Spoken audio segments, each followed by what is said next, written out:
ఓ ప్రముఖ ఛానల్లో గత వారంలో నుంచి ప్రతిరోజు రాత్రి 9:30 నుంచి గంట పాటు ప్రసారం అవుతుంది బిగ్ బాస్ షో. ఇంగ్లీష్, హిందీలో సూపర్ హిట్ అయిన ఈ షోకి ఆదరణ రోజురోజుకి పెరుగుతుంది. బిగ్ బాస్ షోలో పార్టిసిపెంట్స్ అందరూ తారక్తో మాట్లాడే అవకాశం కూడా వస్తుంది. అయితే ఈ షో మీద వివాదం మొదలైపోయింది. షోలో సిగరెట్లు ఇవ్వటం లేదు అంటూ పార్టిసిపెంట్లు గొడవ చేయటం మొన్నటి షోలో చూశారు. శివబాలాజీ మొదలుకొని ధన్రాజ్, సమీర్, ముమైద్ ఖాన్ ఇలా వీరందరూ సిగరెట్ల విషయంలో తాము నరకం అనుభవిస్తుంటే బిగ్ బాస్ వ్యవహారాలు చూసే వ్యక్తులు తమని మినిమం కేర్ చేయట్లేదంటూ వాపోతున్నారు. సిగరెట్ల విషయంలో 2 వర్గాలుగా చీలిపోయింది టీం.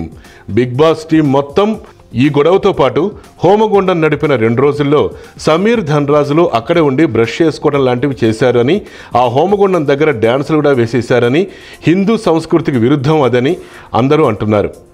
దీనిపై బ్రాహ్మణ సంఘాలు భగ్గుమంటున్నాయి.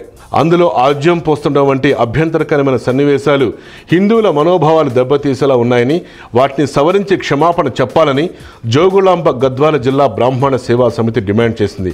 లేకపోతే ఆందోళన చేస్తామని వారు తీవ్రస్థాయిలో హెచ్చరించారు.